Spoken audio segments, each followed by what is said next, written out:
आप सुन रहे हैं हिंदी साहित्य की सर्वश्रेष्ठ कहानियाँ। आइए सुनते हैं जैनेंद्र कुमार के द्वारा लिखी हुई कहानी ब्याह। बड़े भाई के बाद अब घर का बोझ मुझ पर पड़ा, लेकिन मुझे इसमें कुछ दिक्कत नहीं हुई।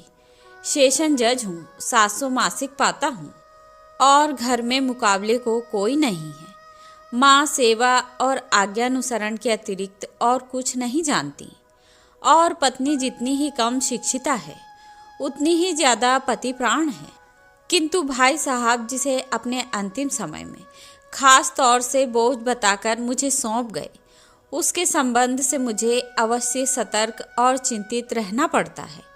ललिता मैट्रिक पास करने के साथ अपना 16वां साल पार कर चुकी है। भाई साहब अपने जीवन काल में इसे जहाँ तक हो वहाँ तक पढ़ाना चाहते थे।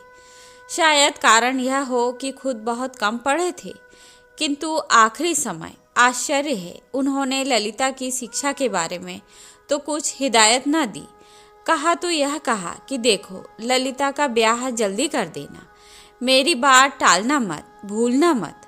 अब भाई साहब की अनुपस्थिति में ललिता को देखते ही उनके उपर्युक्त शब्द बड़ी बेचैनी के साथ भीतर विद्रोह करने लगते हैं।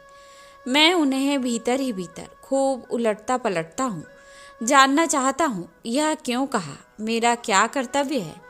ललिता को बड़ी जिज्ञासा, बड़ी चिंता से देखता हूँ। शायद उन शब्दों का ललिता के व्यक्तित्व से कोई सामंजस्य है।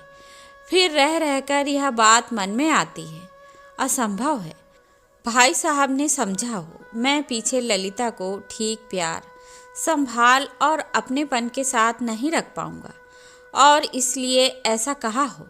जब यह बात मन में उठती है तब भाई साहब पर बहुत बड़ा क्रोध आता है।